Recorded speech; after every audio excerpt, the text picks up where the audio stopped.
Jake, you know what? I'm upset again. The past two episodes, we've been talking about what day it is, celebrating the day of the thing. But honestly, it's not even that. I'm upset because last episode, you talked about, dieting and getting shredded and getting the summer body ready. And I did all the things that you said last week. And now it's been 7 days and I'm not shredded yet. So formal complaint, here it is. What's going on? Why am I not shredded? So there's two potential options. One is you're not trying hard enough, and it's your fault. Damn. The second one is that you need to mix some apple cider vinegar into lemon juice Okay. and have it be exactly 92 degrees Fahrenheit. And then you swirl it 6 times counterclockwise, 2 times clockwise, and then down it. Then you should be okay. So try that. Yeah. Okay. Yeah. I'll send you the invoice. Pay that for that advice, the consult, and then you should be okay. I apologize. I haven't been trying hard enough, and that concoction is honestly the remedy. That's it, and that's makes me feel so much better. But if people can't tell, I'm joking. We're joking. This is not the remedy. Sometimes we're just having a little fun. But yeah, it's last episode we did talk about just kind of the basics of setting up a diet, right? Like I said, summer's around the corner, or even if it's just that time of year and maybe on the other side of that hemisphere, and you're like, you know what, I want to shed some pounds. It's completely okay. So we talked about what that looks like, setting it up, the basics, things that again are going to get you most of the way, and things focusing on creating a plan that's going to be as best as it can be. It's not going to be perfect. We're not trying to reach for perfect, but it's going to get you into a good position. So I think logically now we can kind of talk about execution of that plan, what it looks like, maybe talk about, again, not necessarily advanced techniques, but things that then come after you have all these basics in check, right? Or things that maybe come up of, you hit this wall or you're uncertain of how to approach X, Y, Z, whatever it is, and just, logically going through this dieting phases that we're going through. So yeah, I think where do you want to start off with today? Man, that's tough. I think that maybe we start with like the before we overthink things. Like we'll talk about some ways to overthink things in a good way, I guess. Maybe we should talk about like when to not overthink things, which would be like sometimes we rush to make adjustments when we don't need to, right? And sometimes it's really hard to be patient, especially if you have a deadline that's kind of looming. If you don't have a deadline, then even more so be patient. But I think that's probably a helpful place to start, maybe, right? It's just helping people to realize when they can just let it cook a little bit longer before you pull it out the oven, right?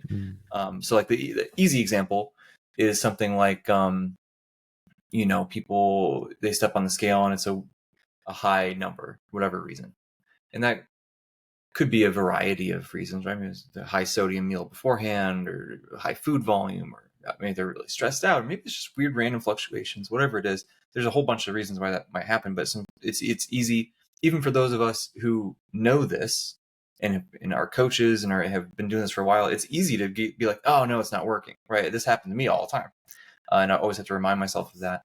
And just making sure that we are, and I believe you talked about this in the last episode, looking at those trends and not letting those acute changes in the number sway you. Like really make sure it's a trend first. And you're nodding your head, so it seems like you're in agreement. But like, if you're doing this, how long do you like to wait, or does it depend on the situation? Or like we say, be patient, but what does that really mean? A couple days, a couple weeks, a couple months? What do you think?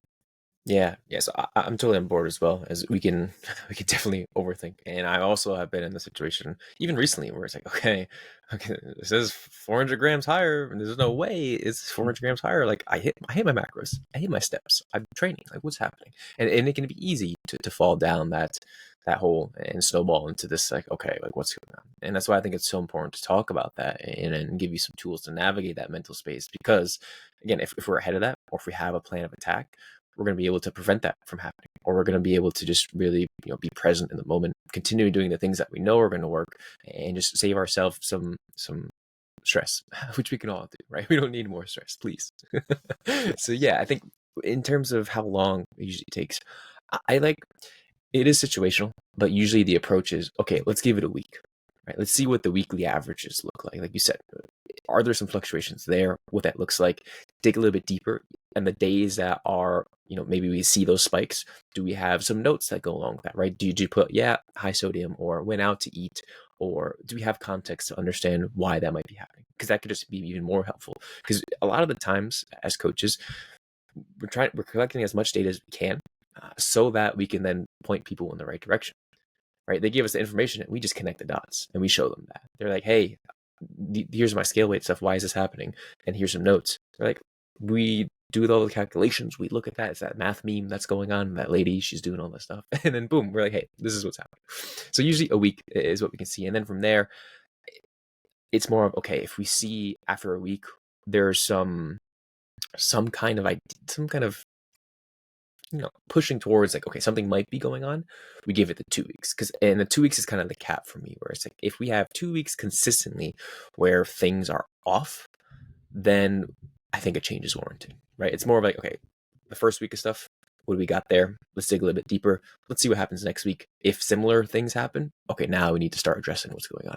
So I think for me, a trend is 2 week average kind of thing. So yeah, was that what you're looking at as well? And that your process generally? Yeah, I think for the most part, yeah. I think the only time I would deviate is like if it's a special circumstance, right? Like for example, let's say we have a deadline that is getting close, and like we have Cliff Wilson is a good example of this, right? Like he attracts a clientele that is like this anyway, but he expects a lot of his clients, right? From what I haven't worked with him, but from what I hear, that like you didn't lose enough weight this week, we're making a change. Like he's making sure that they stay on the pace that they set, which I think is very reasonable if adherence is really good and all of those things, right? Like you said, if we dig deeper and everything's on point, okay. I think that totally makes sense in those situations when you have that time pressure. But then on the flip side, let's say you ask those questions, you dig a little bit deeper, and it's like, oh, well, I'm not tracking I'm tracking super loose, or I'm not tracking half of the stuff, or I went out to eat 3 times. And like, there's just all these things. And if we're doing that for multiple weeks in a row, it's like, I don't want to change anything. I want to get this stuff, or I might even raise the calories to make it easier. Like, let's get a win. Let's make something that feels sustainable and okay. And then we can get back into the diet once we have those habits and all that in place. Right. So I think, but those are sort of, I don't want to say fringe cases, because it's not like it's super, super rare, but for the most part, I love that approach that you outlined there of what happened here. Let's give it a week, see what's up, and then we can go from there. Yeah. And that's where it's so important to have a coach that understands you well, or to have a great relationship with a coach that you can be honest. Because if you're just lying, you're like, hey, I'm here's the calories, here are my weights, I don't know what's happening, but you actually forgot to input that you had a piece of cake, input that you had a sleeve of Oreos, right? Because maybe you're afraid of what people are going to say, or your coach is going to say. That's not a good relationship, right? And that's where, again, just having a coach in general is super helpful. Because if you don't have one in the first place, let alone a good one, you're kind of on your own. And then that can be, your best friend or your worst enemy. But in some cases, which one do you actually want, right? Do you want your best friend to be like, it's all right, you just had that sleeve of Oreos? Maybe not, because maybe you are on a time crunch, and maybe you should be a little bit more, have a little bit more of a push where a coach can then do that for you, right? And be more objective. So that's where it's, if you're on your own there, again, very doable, but the importance of being honest and having that reflection come from a spot of like, hey, is this actually in line with my goals? Where am I currently in the mental space and the physical space I need to be? Like, and what does that look like? And how should I approach this case? And of course, that's going to look different from person to person, time to time. But I think that's important to note, because it can be hard to do it on your own. But again, that's why coaches are so helpful. For sure. I think in the spirit of advanced quote unquote stuff, something that I've been doing myself for a little bit, and I'm starting to like, if I'm working with somebody with their nutrition and it's somebody who like, they really know what they're doing, right? Like they've been doing this for a while, they have a lot of experience, and not only do they know how to do things, they know how to track, they've done some successful diets, blah, blah, all that stuff. But I think more importantly, they know how to mentally compartmentalize all the stuff, which is easier said than done, I think. But let's say, we're looking at the weekly averages, all that good stuff. I think it's universally a really good thing to do. At least weekly. Sometimes you can go even longer than that on the averages if you want to, but we want to look at averages. We don't have to log our weight every single day, and I think a lot of people, they don't. I don't. Right? Even in prep, I wasn't. I would hit it 5 times a week. There'd just be a day where I forget, or I wake up, I'm so thirsty, I chug a bunch of water. I'm like, oh no, I forgot to. So there's whatever. But if, let's say, you go out and you had Mexican food last night or Chinese food, something super high sodium, you could just not weigh in the next day, because like it's kind of bad data, right? Like it's going to be artificially really high, and then even though it's going to come down the next few days, it's still going to make your weekly average a little bit higher. Whereas if you just didn't have that high data point in there, the weekly average is probably going to be more reflective of your actual weight. That's sort of a slippery slope, right? Because then you can start to convince yourself, oh, this is bad data. This high weigh in, yeah, it's bad data because I'm kind of stressed, so it's probably a bad. You can start to do those sorts of things and play yourself a little bit. But if you're able to keep your blinders on and compartmentalize things appropriately, that can be something that's just like a little, it's a small detail that can make those weekly averages a little bit more reliable, I guess.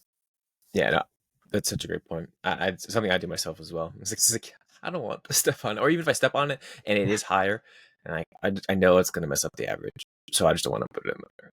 And again, I can do that with objectivity to the most degree, like at least for me, I think, and I can do it in a way that is conducive to the goals, right? So not for everyone, but even if, same thing, telling clients to that approach if they need to do it, if it's going to put you in a better space mentally to just not weigh in 100%, because sometimes you can't see that number, even if like it's because of that, it can just throw you off, and we don't want that. That's that's a net win where we're like, hey, don't step on it because it could throw you off. Keep that momentum. Just stick with what you're doing. Don't make the changes, or don't think you need to make changes, or don't think that you're failing.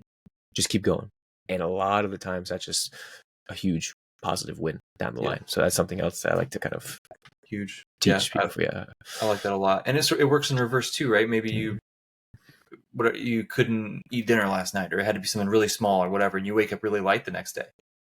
It's tempting, like, oh yeah, this is great, but like that's also sort of bad data in a sense, if we're gonna be fair about it. So and that's also maybe a segue into another point that I think we both agree is important, and that's that there's going to be, hopefully there's not too many days where you're just too busy to eat dinner. Hopefully that's a crazy example, but that would make you hungry.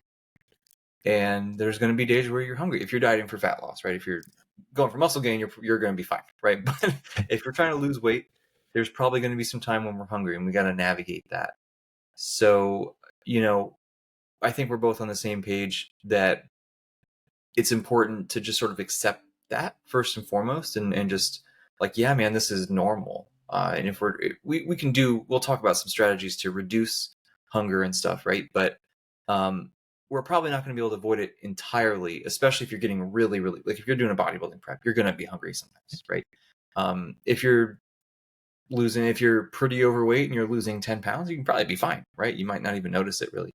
But, so it's a spectrum, but going into it with your eyes wide open and knowing that most likely there's going to be some days where I really want to eat some more, and I need to be okay with not doing that. And psychologically, that shift can be huge. Like for me, I mentioned this when we talked about my prep, that a big mindset thing for me was like, this is just what I'm doing.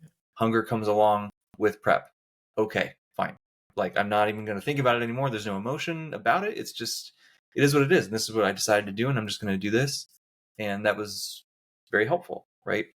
So, and that approach isn't going to work for everybody. Everyone needs to kind of find the thing. It's like a squat. The same cue isn't going to work for every single person, right? You got to kind of play around with it. So, anyway, do you have additional thoughts on that concept before we talk about strategies to try to mitigate that as much as we can?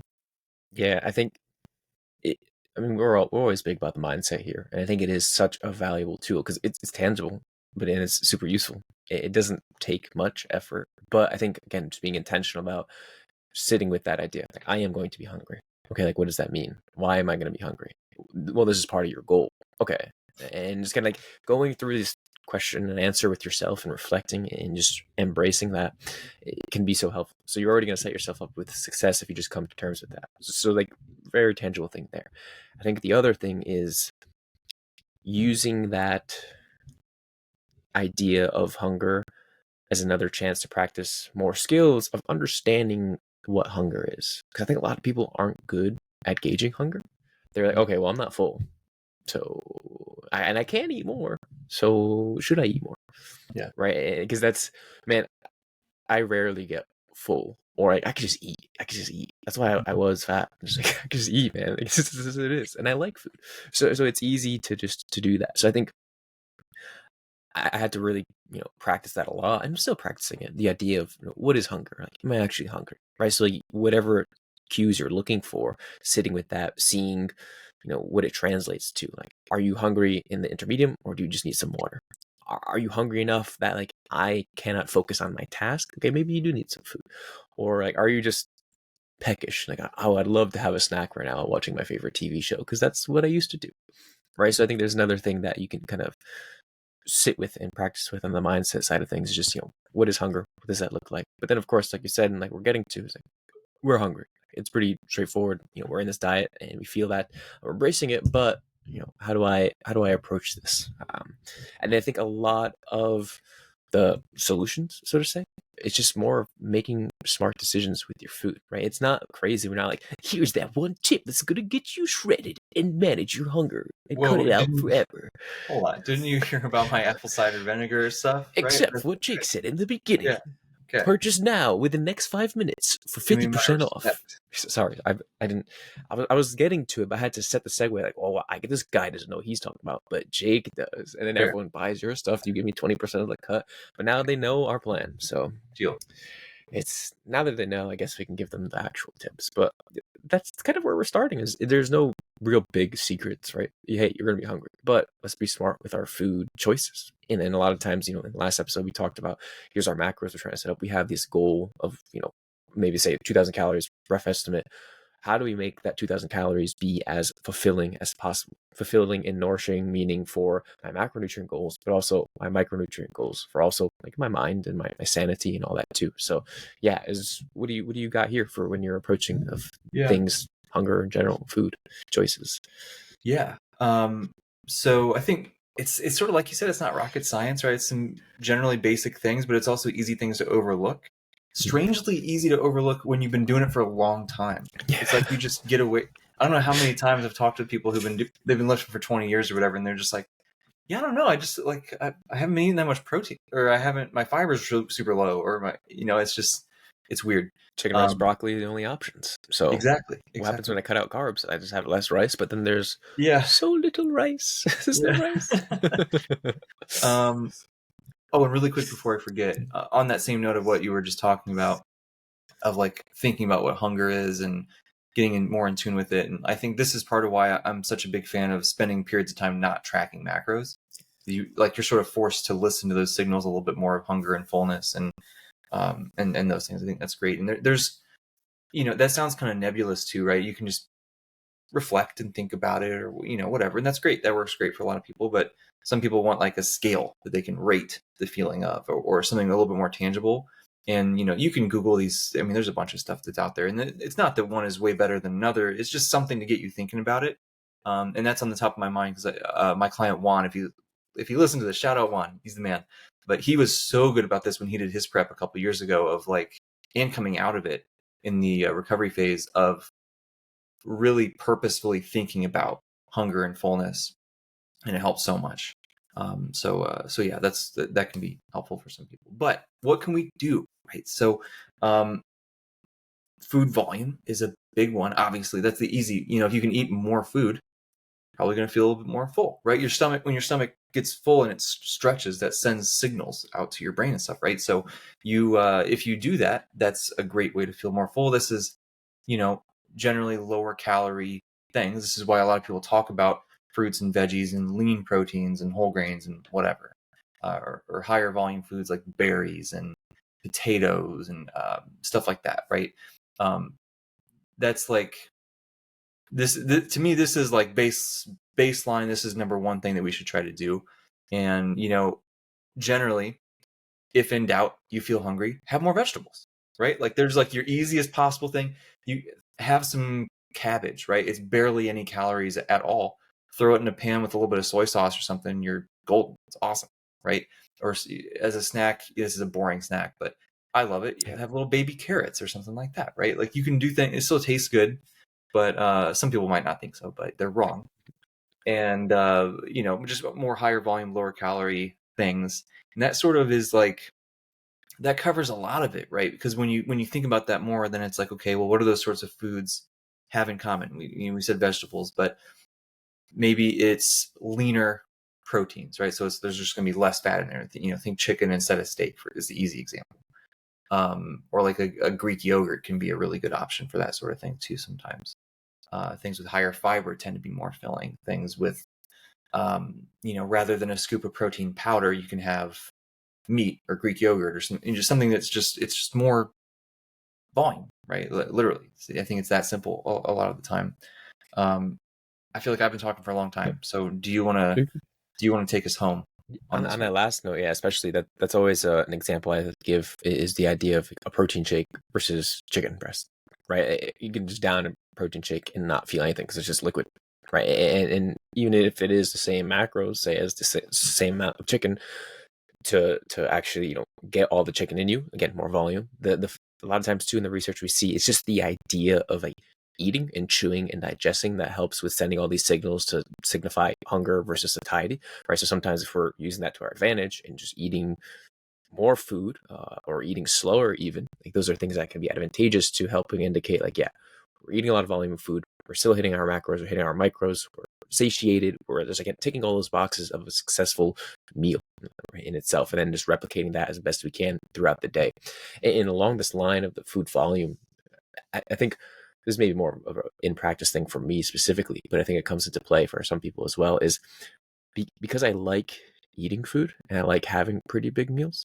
When I'm dieting, I tend to drift towards the lower end of having just 3 meals per day rather than maybe like 4 or 5. Because one, if you're not dieting and you're at maintenance or even in a surplus, you have a lot of calories to fit in. To do that in 3 meals can be a lot, and maybe you don't eat. And if we're trying to put on size, we want to eat, or at least we maintain, right? So there's that.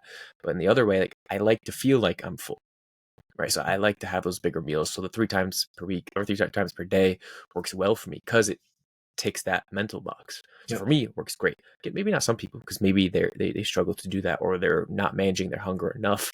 But if you're getting smart with your foods, like these 3 meals are very rich in just nutrients for me, right? For the most part, and especially just being smart about like the timing as well, which we'll get into a little bit later too.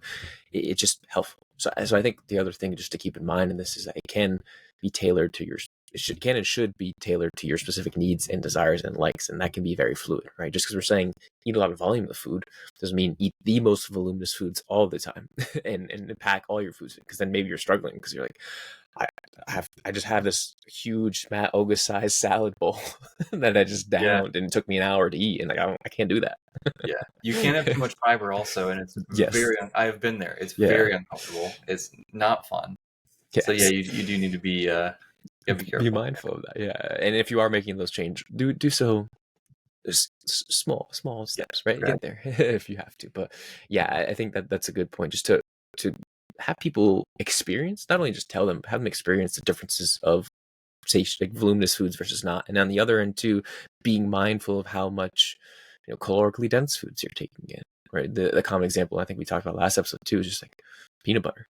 Dude, that's, I don't know why in the US, I don't know how this happened, but I do probably, but it's just like peanut butter is a protein source. I mean, like sure there's protein in it, but it's just full of fat and calories. Yeah. So like to get the amount of protein I need to, there's no way it could fit it in with my fat needs because it's primarily just fat.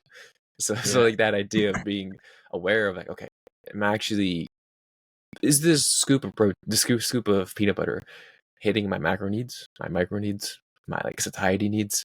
Probably not. Maybe I'll make a substitution with like some PB2 powder where I'm still getting that taste, or I'm still getting that flavor that I'm after, or maybe the texture, and doing so in a smart way that I'm still hitting my calories. Right? And I think that's where we can get to next, is just that idea of making smart substitutions. Because we talk about these foods being calorically dense, or foods that maybe we don't have as much or as frequently when we're dieting, because again, it doesn't fall in line with our goals. But we're not saying to exclude foods completely, because that itself can be, harmful to your goals and to your mindset too. Because then you're like, okay, I will not eat cookies. And maybe you don't for a little bit, but the next time you come across some cookies, again, the Oreo example, you're just gonna eat the whole sleeve, whether it's good or not, and it's not good. Like, tasteful wise, it's not worth the calories. But it's that's we don't want to start labeling foods, because that's not helpful. So that's the way a lot of times the way we talk about it, and the way we specifically focus on making substitutions with the food, or even just decreasing portion sizes of already foods that we're eating, right, can be helpful. But in line with substitutions, for me at least, I find if there's things that I'm craving, or there's stuff that I like to eat, but maybe it doesn't fit so much in my needs because I'm in a deficit, and I have a time restricted goal that I'm trying to achieve, I just need to satisfy like that sensation, that texture, that feeling, right? So maybe I'm going for like a crunchy feeling, like a potato chip, but I don't want all the calories that come with a potato chip. So maybe I'm going for the popcorn option, where I'm still getting that crunch, I'm getting that saltiness. I can even add some sweet if I want to, right? So sometimes if we're really in tune with, one, cooking, but two, our like palate and our need of food or desire of food, and like breaking that down a little bit more, seeing how we can fit that in with our calories if we're counting, or whatever it is our approach, it does become even more of a game. And when we talked about the idea of gamifying things being helpful, and for me, this is where that comes into play quite a bit, because I'm like, okay, cool, man, I want some chips, or I want some crunch. Let me have this sweet salty popcorn. It's a lot of fiber, filling, satisfies all these things, and I can still make it fit in with because the rest of my foods are 80% of it's vegetables, protein. Boom, I feel great. I'm hitting my goals. It's just a good place to be in, right? So I think a lot of times being mindful of substitutions that can scratch the itch, or tick the box, or do both even, can be helpful. Right. Yeah. Maybe a example from recent experience for me to sort of illustrate this too. Like this straight up just substitution, one thing for another, of like, you had the popcorn. That's a great example. Mine was, I'm a big dessert guy, big sweet tooth guy, big ice cream guy. Don't say it. We've mentioned in the past the wonder and the majesty and the perfection, honestly, of the Ninja Creamy. It was such a worthwhile investment. I'm so happy that I did it. But like, because it's literally, I got to eat twice as much ice cream for half the calories, and it was great. And it's like 50 grams of protein in this bowl of ice cream, right? So like, it sounds like a jet engine when you're running it, so that's the downside. But it's that was great. So you can find like lower calorie versions of the same thing as another. You just swapped it out to match the sensation, which is brilliant. Yeah. I think not enough people do that. I forget to do that a lot of the time. I like making things complicated. Yeah. You can change lower calorie version. This is also like get the sugar-free syrup or the ketchup or whatever, right? Remember the Walden Farms craze? Yeah, man. Walden Farms stuff. So you can do that sort of thing. Or you also mentioned like gradually changing a food over time. And like, this is a huge thing for me during my prep, whatever that was, a few months ago now, that before bed, a lot of times, not every day, but a lot of times, I would make this casein protein powder, right? I'd mix that with some oats and just enough milk to where it was like super, it's hard to describe the texture of this thing. It's really, really thick. It's like it's thicker than peanut butter. It's hard to describe, but the texture is just fantastic. And then I put some peanut butter on there, handful of chocolate chips, delicious, just awesome. Chocolate protein, right? Just great. But then, you get to a point where it's okay. Does it make sense to be having all this just decadent perfection? Probably not. So then it's like, okay, we could do less chocolate chips. We can do less peanut butter. We can do less oats. We can do, rather than 1% milk, we can do skim milk, or we can do water. We keep going. Okay, we can do some peanut butter, but some PB2. So we still get the same amount of taste, but even less calories. Or we can do all PB2. Like, it's just, you can make these gradual changes that it doesn't all have to be just, a stark change from one to the other. So get creative, I think, is the thing. Like, try to think outside the box of what you're eating. What's the what's the, I don't want to say problem, because nothing's like wrong, but like why are you hungry, or why do you have cravings or whatever? Try to identify that, because like you were saying earlier, maybe you're just bored, or maybe, you know what I mean. And if that's the case, cool, simple solution. We try to find some way to occupy your brain better, or whatever. But try to identify why you're having this feeling, and then make a change that can address that. Right. Yeah. Something that you mentioned before, I think it'd be cool a little bit talked about too, is this the idea of, and you kind of basically said this just now, but it's almost saving those things, right? Making those gradual changes, or at least like keep it in the back pocket when you really need it, and then using that to your advantage of gamifying and saying like, oh, now I pulled my trap card out. I'm in phase 3 of my, whatever it is, right? Because that can be helpful, because it's like, for example, starting off the diet, cool, very little change. It's more of like, okay, take out some of the fun foods. Like, I don't need to be having 3 pieces of dark chocolate. I can put it down to 1. There's 100 calories. Some they're safe, right? Again, the head shake. What is like, oh, it's lame. I always think it's funny when people's like, this is my little treat, is a couple pieces of dark chocolate, and I'm just like, bro, I'm having like a pint of ice cream. That's my treat. So, but I wish. But if I'm trying to stay at maintenance calories, again, it scratches that itch, and it's enough where like, wow, I'm treating myself. Like, I got some dark chocolate, and it's like that's enough for me to not then eat a whole tub of cookie dough. Right. Yeah. So it's like, okay, scratch the itch. Yeah. I'm the disordered one. It's what I'm no. But yeah, it's like you said, sometimes just giving it, spacing it out and keeping it in the back pocket, right? Because when you're starting off, you don't want to pull out all your cards at once, because then it's like, okay, well, where do I turn to from here? Or you don't really need to. And if we can get away with more for longer, I think it's a benefit. Not to say that in a way like we're trying to cheat the system, but if we're just being smart about like, keep as much food in as we can, keep food focus as low as possible for as long as we can, keep, all these other cues and things that we're looking for, and make it essentially feel like we're not dieting as best as we can, or keeping things as manageable as possible for as long as we can. That's a good thing to be, right? I think it's just, again, comes down to the smart decision making there. And then if we're like, okay, we did all this reflection, we took all these assessments, we give it enough time, we're seeing some trends, we're looking at our notes, and I'm just feeling like fatigued, and I feel like I really do need to make some changes, then we can start to make some changes, right? And I think it's funny because we're like, halfway through the episode now, and then we're now starting to talk about making changes.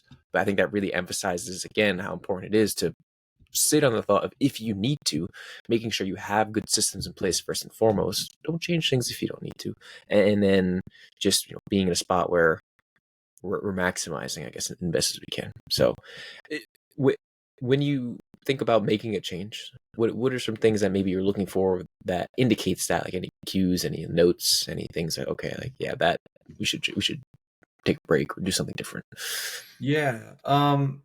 I guess sort of like we were talking about before. So I think there's 2 different sorts of changes, right? There's the change of, we're going to dig a little deeper and keep going with the fat. If we're running with the fat loss example, that's the one most people are going to be, paying attention to. That either we're going to dig deeper and keep going, or we're going to pull back for a second. We have those sort of 2 main. If we've decided that staying the course is not correct anymore, right? We need to do something one way or the other.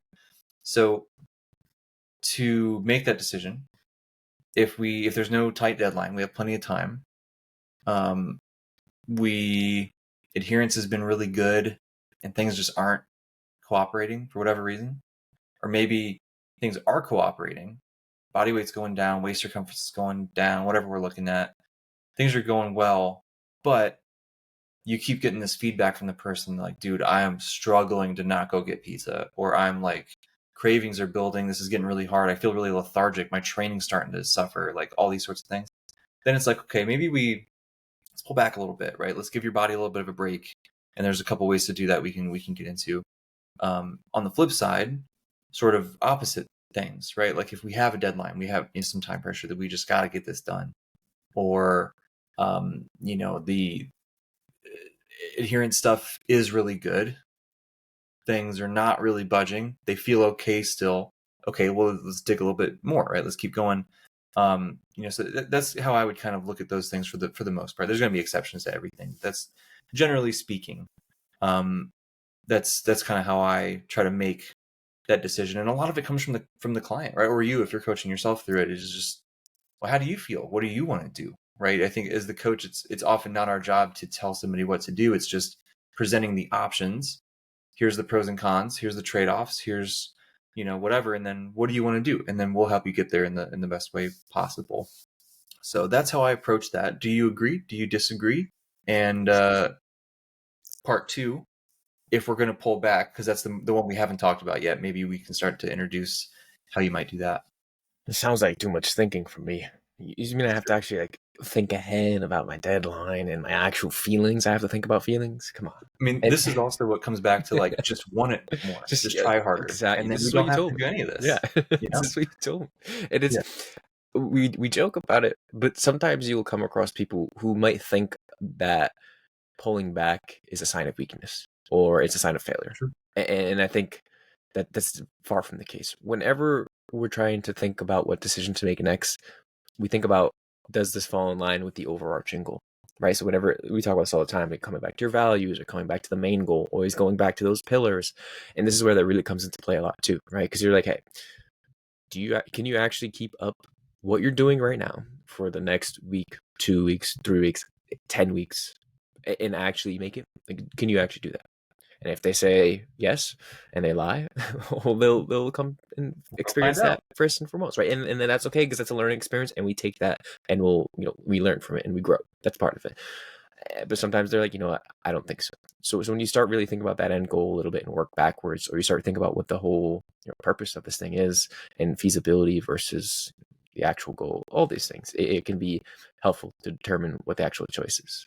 So yeah, I think you did a great job talking about how important it is to do that. And also, again, just the idea of being honest with yourself and your coach and everything. So if we're at the spot where we're trying to pull back and what that looks like, again, framing it in a sense like, hey, and I think you said this once and it really changed how I viewed it, because it's more of a sidestep than it is, stepping back. Because if you take a step back, they're like, oh no, that's bad. Or even if you say 1 step back, 3 steps forward, sometimes the 1 step back is what they focus on too much. So if you said, hey, we're taking a side step and we're fueling up our tank, Mike Israetel always talks about that, like fueling up the tank. You're on a road trip. Okay, do you have enough gas to get you to the end goal? Or maybe we should stop on the side, get some food, stretch our legs, fill up the gas tank, and we can go a little bit longer. Right. So I think that idea of the side step is so beneficial. It's so nice to think of it that way. Right. And sometimes we really need that, because if we're in extended periods of dieting, like, we just can't go all the way sometimes. Or maybe we can, or maybe we have to, but that's not great. We obviously don't want to be there. And ideally we plan for things to happen. And again, why last episode we talked about giving yourself way more time than you need to. So if we do need to take that side step, I think the first thing I usually go to is just looking at refeeds, right? And refeeds typically meaning just 1 or 2 days of increased food. A lot of times it looks up getting that back up to maintenance calories for 1 or 2 days. Maybe it depends on the person, depends on the situation. Maybe we start with 1 and see how that goes. We do 1 per week for a week, or maybe we start with 2 right away, or gradually get to 2. Depends, right? But the idea of having 1 or 2 days of higher food, feels good because you get to eat more food. That's great. We love that. Then it also can translate to feeling better, feeling like this is more manageable, adherence again being a lot higher, feeling like you can train harder, right? So then maybe we can put our harder sessions around those days that we have more food. There's just so many things that we can do to keep that adherence, keep that enjoyment while still being in line with that end goal, right? So the refeed is super useful. It's been looked at in the research a little bit more now. We're getting more research coming out. Maybe not too much, but I think it's like in a couple of papers, right? We're starting to see. And it kind of shows roughly the same thing. We're like, yeah, it's mainly a mental tool, which, hey, we for sure will take that. Again, not needed, but if it means someone can adhere longer, sure, we'll take that. I think the caveat that they also often talk about in the papers or in general is maybe it extends your dieting phase longer, because maybe the couple weeks at higher calories might affect the average. So something to be aware of, not a scary thing we want to say, or not saying you need to avoid it, but figure out how that fits into your timeline, how that fits into your weekly averages, and then see, okay, do I need to make adjustments to my calories during the week so that my weekly average is still in a deficit, even with the 2 higher days, but maybe those 4 or 5 days are a little bit lower. So like it could be like 1800 for 5 days, then 2400 for the 2 days. That averages around 1900, which is still a deficit, rather than going 1900 days flat. Theoretically, same outcome because the weekly average is the same, right? But two different experiences, which then could mean two different actual outcomes in execution and mindset and all that, right? So, you like refeeds? I do like refeeds. Not for everybody necessarily. Yeah. Some people it's like a binge trigger, right? Mm, So you got to be kind of careful. yeah. So some people need that steady, whatever. I think that's that same reason I think is why most people are going to have better luck with like a more structured refeed rather than just like, oh, just go have cheat meal, right? Just go eat whatever you want for dinner and then come back. It's so uncontrolled that even if you're not trying to binge, it's so easy. I mean, not even binge, right? It's just, sometimes it's just you just go way overboard, right? And now we're dealing with the ramifications thereof, right? So yeah, but anyway, I think that this is like one of the more fun things about fat loss, I think, as a coach especially, it was the refeed stuff, because is it psychological thing? Yeah, right. I do still hold out hope if it's going to work. I think it's going to work on people who are very lean, who've been dieting for a long time, work in terms of like keeping more muscle through the diet or stuff like that. If there's some benefit beyond just the psychology, and we don't have that study, we probably will never have that study, but oh well. But primarily psychological tool. Okay, well, we still have a bunch of ways we can do it sort of reactively, like we've been talking about. You know, if we feel like we need to come up for air, cool, right? We can do that. You can have them sort of proactively planned in. Maybe you've done a diet in the past where you found out that, oh, okay, well, every 3 or 4 weeks, I need a day or two with more food, and that helps me stick to it better. Cool.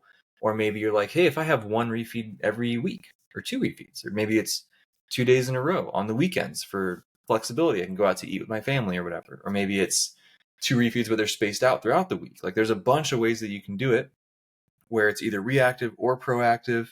And I think one of the eye-opening things for me in my prep was there's the psychological benefit of having more food. Awesome. There's also the psychological benefit of you don't get as flat because we had my refeeds spaced apart. So I was getting a higher carb day like every 3 days or something, whatever it is, 2-3 days. And I guess 3-4 days.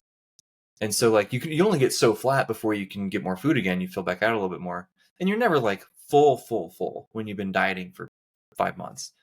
But it helps enough to where you see yourself doing lateral raises in the mirror, and you're like, oh, cool, rather than like, I'm stringy and weird, right? Like, oh, I actually do lift. No way. Yeah, yeah. So that was so cool to see that and experience that and be like, yeah, I'm gonna remember this. Like this is a cool benefit of that. And like diet breaks are basically the same thing. It's just a longer duration. That to me, diet breaks I think make the most sense to do reactively for the most part. Of like, okay, we've been doing this for a while. Let's take a week, 2 weeks, 3 weeks. I mean, it could be 3 months if you want it to be, right? Whatever. But like just a longer period of time to chill out. You know, can you plan that in proactively? Yeah, of course, right? I just think that it's more useful reactively, I think, for the most part. But yeah. To give an opinion on the proactive side of things, I think it can be really helpful for a couple of reasons. I'm not saying that you're saying it's not, but I think here's another look into why proactive is good. I think maybe it's just me too, but I think having something to look forward to is helpful, right? For the goal. So during the week, if I'm like, oof, on the weekend, I get to eat at maintenance calories. Again, I have to be purposeful about that, and it is specific, directed. It is maintenance. It's not eat whatever I want. So I look forward to that because then, like you said, I can plan around going out with friends or family, or maybe I can cook something a little bit different that I like to cook that maybe I can't as frequently during dieting or prepping. So it makes those lower days during the week much more bearable, right? Because I'm like, oh, just 1,800 calories. Hey, just 2 more days though, and I can get there. And then I got some more food, and that's gonna be good. And then, my training's gonna be really great because I get some more food in me. I'll look better, like you said, so I'll feel better. There's things that you can use to your advantage. And same thing for an extended period, like for using diet breaks itself. You're like, cool, 8 weeks. I'm going to be locked in. This is what I got. Then I'm taking that 2-week break because I'm going on vacation. And that's what's also helpful too, is you can integrate it around other life stuff and make it like, hey, I'm maximizing these 8 weeks as best as I can because I know around the corner I'm going to have that break, right? So it makes it kind of easier to adhere to. It makes it, you know, just maybe more fun for some people. So again, both are great. I'll do reactively a lot too, even if I have things proactively and it's like, you know what, we're going to move that up because I kind of need it now, even if I said it was this, right? So it is very much a case of both. It can be done, just kind of depending where you're at, who you are, where you want to be. Yeah, that's a good point. I like that a lot. The only other big, I think, nutrition things that thing that comes to mind, I can't talk, is some of the like timing stuff, like feeding window, intermittent fasting, whatever. There's a whole bunch of options with this. To me, TLDR, do what makes you. We talked about adherence as number one, right? Do what's going to let you adhere to the diet. So if you will have better luck by pushing your breakfast off later and having a shorter feeding window, cool, right? That's fine. Even if that means you have less meals per day, like that's probably totally fine. If you are super hungry first thing in the morning, then eat, like, and play with it.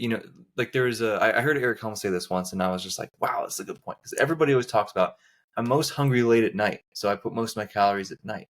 And he's like, are you hungry late at night because you don't eat anything in the morning? Like, is that why? And I was just like, is that why? Like, it just, and so experiment, right? Try different things and see what kind of feeding window works best for you. Like I personally, I like to have breakfast like 2-3 hours after I get up. That's just when I start to feel hungry. Whatever. I'm not interested at all in food right away. Other people, they got to eat immediately. Some people go 8 hours before or more before they eat anything. It's just kind of whatever. But like that's something that could come up. Somebody might ask a question. So that's my opinion anyway.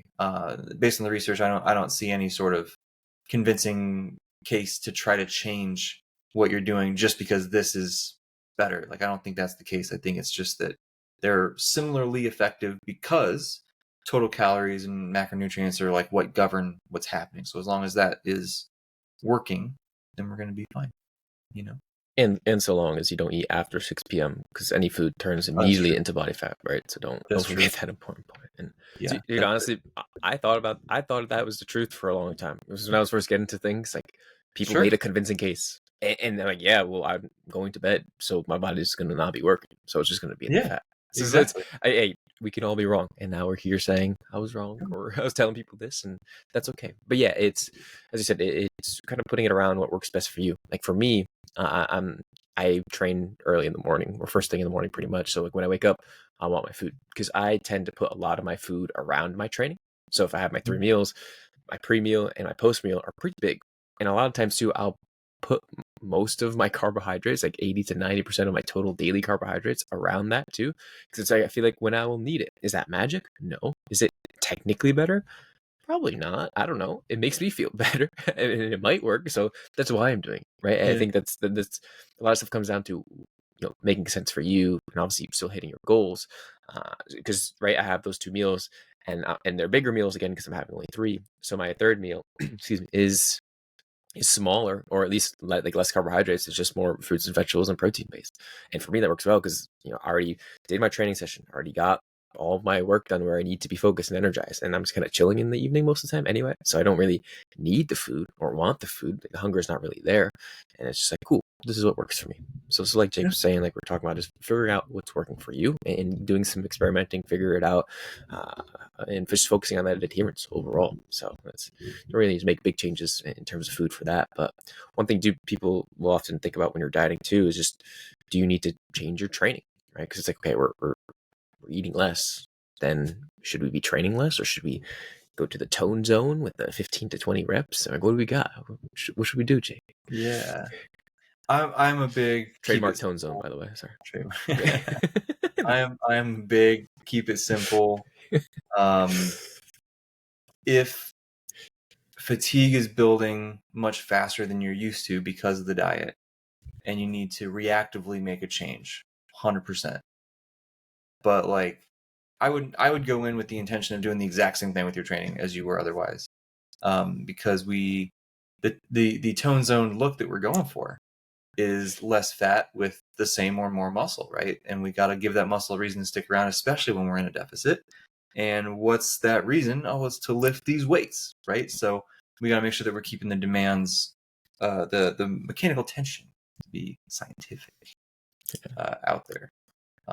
Yeah, I mean, you got to give the muscle a reason to stick around, right? So if we keep the training as similar as we possibly can, pull back a little bit if we need to, and that could mean maybe you are deloading more frequently, or maybe that means you're having a slower progression over the weeks, or maybe that means you got to do one less set or something, right? So a lower dose.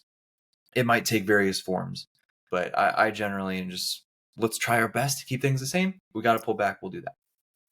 Yeah, it's super well put, and I couldn't agree more. The only thing that I would emphasize on top of that is just the mindset around training that can then help with this execution. Because when you're dieting, you're not trying to put on new muscle, because to do so you have to do a lot more, and it's harder to put on muscle. Instead, we're just trying to maintain our muscle as best as we can. And a lot of times that switch or that approach can help with like not being so stressed out about your training itself. It's like, okay, I need to push more. I need to do more reps than the last time. I need to hit this new load. I need to just push it. And then that could then come with more fatigue than what we want to. And then that could potentially snowball into, being further away from the overarching goal. So if we think about it as that, it can be a little bit helpful, because it's just, the idea of being smart with our training and knowing, again, like you said, when to push, when to pull back. Of course, we want to keep it as similar as possible. But if we need to make changes, and it's usually going to be happening down the line, like the leaner you get, the longer you're in a phase, right? Early on, ideally, you're not making any changes. And then if it happens, it is, but they're minor and they're smart, and we're just keeping it in line with, again, just trying to maintain. We're not always trying to put it on new one, because that could be hard. If it happens, it happens. We can kind of strive for that to some degree, but not at the expense of, sanity and the actual overarching goal of the fat loss phase.